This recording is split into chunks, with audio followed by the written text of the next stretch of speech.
Փարքնեժդեհին եւ ազատություն ապստամբ սասնածռերին, ասել է թե Վարուժանենց։ Մենք տեսնում ենք, որ ռուսական կայսրությունը որքան էլ սատկում է, բայց ինքը իսկապես լուրջ արմատներ ունի։ Որքան Պուտինի վզից շատ են ձգում վերև, որ արմատախիլ անեն, այնքան այդ ձգվելուց տարբեր հեռավորության վրա, դե արևելքից մինչև արևմուտք ռուսական կայսրությունը արմատներ ուներ։ Այնտեղ Վենեսուելա, Կուբա, արևմուտքում, արևելքում Հյուսային Կորեա, դե ինքն էլ արևելք, միջին արևելքում Սիրիա, Պարսկաստան, Աֆրիկայում եւ Եվրոպայի սրտում Հունգարիա, Եվրամիության անդամ Հունգարիան, բանից պարզվում է ոչ ժողովրդավար պետություն է, որովհետեւ Հունգարիայի վարչապետը այս վերջերս ասաց, որ ինքը Պուտինի մկնիկն է, որը ջանում է փրկել իրեն։ Պուտինի վերջնական արմատախիլ անելու համար փաստորեն նրա այդ փոքրիկ մկներին կամած հերթով ասեցինք արևելքից sense մաքրելով գալիս են։ Օրբանը, որ այս ընտրություններում նախնական տվյալներով ասում են, որ պարտվել է եւ ինքը նույնիսկ շնորհավորել է հաղթողին։ Ես չեմ ուզում շտապել կատարել եզրակացություն, որ իսկապես Օրբանը հաշտվել են մրցքետ, որ ինքը պարտվել է, որովհետև իրենց ընտրական օրենսգիրքն էլ մերու պես շատ խառն է սարքած, շատ վտանգավոր է սարքած։ Այնտեղ եւ համամասնական, եւ մեծամասնական, դու չգիտեմ ազգային փոքրամասնությունների համար առանձնացված շերտեր կան, եւ եթե դու համամասնորեն հաղթել ես, բայց մեծամասնորեն չես պարտվել ես կամ հակառակ այնտեղից զայներ են գալի, տոկոսներ են գնում, հետ են բերում, առաջ են տանում եւ այս խառը իրավիճակում կարող է պարզվել, որ ինքը չի պարտվել։ Այդ որ ինքը շնորհավորել է, ես ենթադրում եմ, որ ինքը ժամանակ շահելու, որպեսզի հակառակորդին հնարավորություն տա շունչ քաշելու, չլարվի, չտրամադրվի իր հանդեպ։ Սենց տենց ընտրական հանձնաժողովը ուժային համակարգները դեռ Օրբանին են ենթարկվում եւ ինքը մեկ շաբաթվա ընթացքում կարող է այնպեսի թվեր հանել դնել սեղան, ասել տեսեք, ես չեմ պարտվել իրականում։ Այ եթե համամասնորեն պարտվել եմ, բայց մեծամասնական, այնտեղ կարծեմ մեծամասնականով որքան գիտեմ 199 աթոռ ունի պատգամավորական բանը այդ Հունգարիան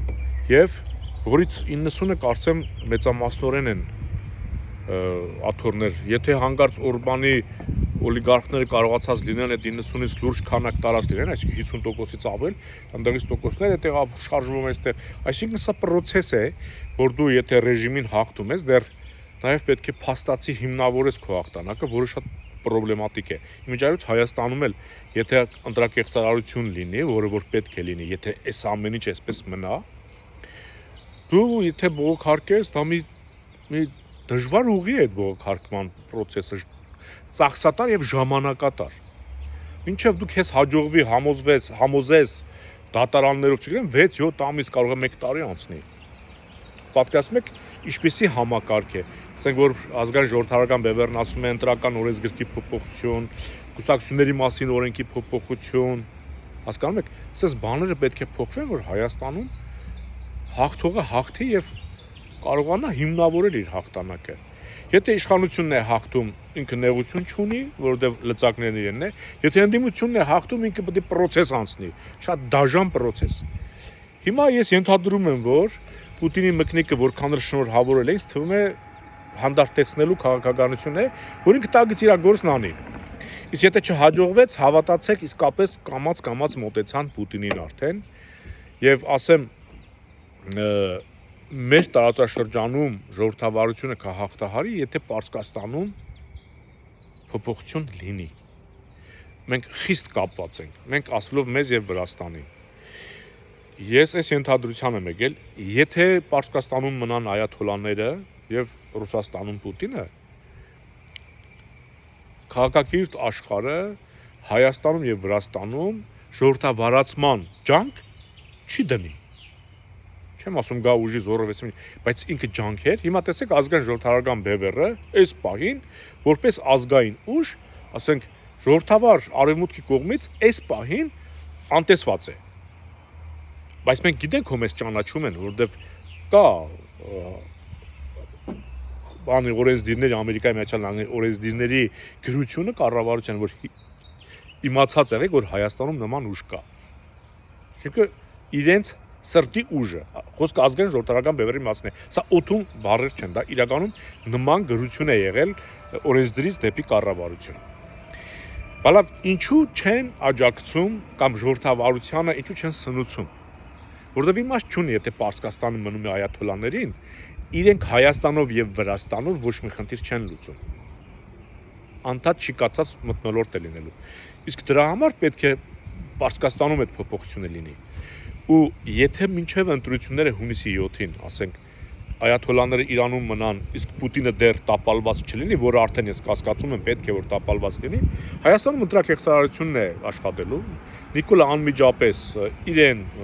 Քոչարյան Ռոբերտին եւ Տաշիր Սամոյին ցած երեք աղբեր մտնելու են խորհրդարան։ Եվ սկսվելու է մեր մղձավանջը, որովհետեւ սկսվելու է սահմանադրության, ասել է թե մեր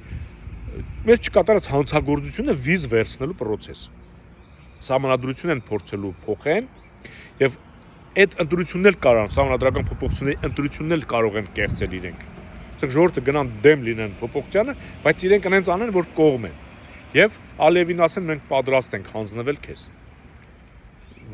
Բազմիցս ասել եմ, որ եթե մենք ընդունում ենք, որ օրենքով, որ Արցախը դա Ադրբեջան է եղել, մենք ոչ թե խաղաղ ենք ապրելու, ինչպես Նիկոլին ասում, մենք սկսելու ենք մեր պատիժը կրել։ Իսկ պատիժ կրել դա չի նշանակում ապրել խաղաղ։ Ասեմ, որ Ալիևը բազմիցս ասվել է նամանավանդ պարոն Պապյանի կողմից, արդեն իսկ 150 միլիարդ դոլարի վարույթ կա, գործ կա մեր դեմ հարուցված Ադրբեջանի կողմից։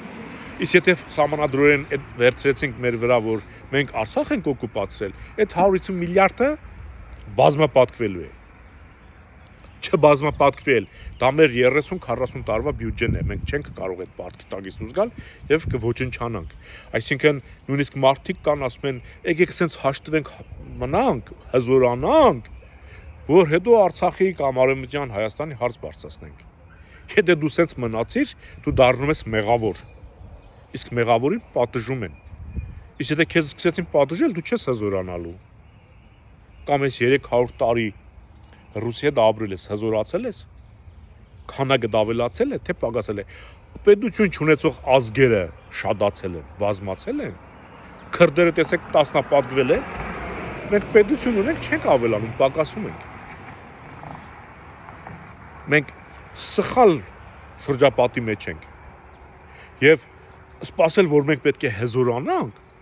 թուրքական օղակի մեջ ո՞նց է հզորանալու։ Քեզ ով է թույլ տալու, որ հզորանաս։ Ալիևը, Էրդողանը, Պուտինը, ոչ ոք քեզ թույլ չի տալու, որ դու հզորանաս, որ դու ասում ես սպասեք հզորանանք։ Քո ճանապարհները նրանց դռներով է անցնում։ Իսկ նրանք քեզ թույլ չեն տալու։ Դրա համար պետք է ճանապարհը փոխվի։ Դրա համար պետք է ռուս-թուրքական դաշինքից դուրս գանք։ Դրա համար պետք է մերժենք Լևոն, Ռոբերտ, Սերժիկ, Նիկոլ, Տաշիր Սամո, Դոդի Գագո, չգիտեմ, ես իմեյլով պետք է կարողանանք դուրս գալ։ Մենք չենք կարող սպասել, որ հզորանանք, հետո Ալիևին ասենք, գիտես ինչ, Արցախը մերն է, Նախիջևանը մերն է, կամ մյուսին ասենք Արարատը մերն է։ Չես կարող, որովհետև քեզ թույլ չեն տալու։ Հələ մի հատ սահմանադրությամբ ընդունի, որ Արցախն Ադրբեջան է եղել, վերջը գալիս է։ Ինչ խաղաղություն, ինչ բան։ Խոհեմ եղեք։ Բայց նաև ուզում եմ ասել, որ ընտրությունները կեղծվելու են, եթե սենց մնա։ Մենք պետք է կարողանանք դիմանալ, եթե կեղծեցին, մենք պետք է կարողանանք փողոց դուրս գալ եւ պահանջել, որ սահմանադրությունը չփոխվի, մինչեւ աշխարհ քաղաքական փոփոխությունները լինի։ Եթե կարողանանք շատ որով հավաքվել եւ աշխարհին ստիպել, որ ուշադրությունը բևեռի Հայաստանի վրա, որը խանգարվում է։ Տեսեք, Տաշիր Սամոյի գալով որքան բան է փչացել Հայաստանում։ Այն պայքարը, որ պետք է սևեռվի Նիկոլի դեմ, չի սևորվում Նիկոլի դեմ, գնում է Տաշիր Սամոյի մոտ։ Այս վերջի հավաքին մոտավորապես ասում են 11000 մարդ է հավաքվել։ Դա ոչ քիչ է, ոչ էլ շատ։ Հասկանում եք, բայց այդ 11000 մարդը կարող էին ազգային ուժի կողքին կանգնել եւ լուրջ փոփոխությունների հասնել։ Բայց եկել են եւ նորից այդ դաշտը սրբում տանում են։ Եվ ազգայինը նորից մնում է մենակ ու անտեր։ Այդ թե ինչ են անում Տաշիր Սամոները, այդ թե ոնց են օգնում Նիկոլ Փաշինյաններին։ Այնպես որ խոհեմ եղեք,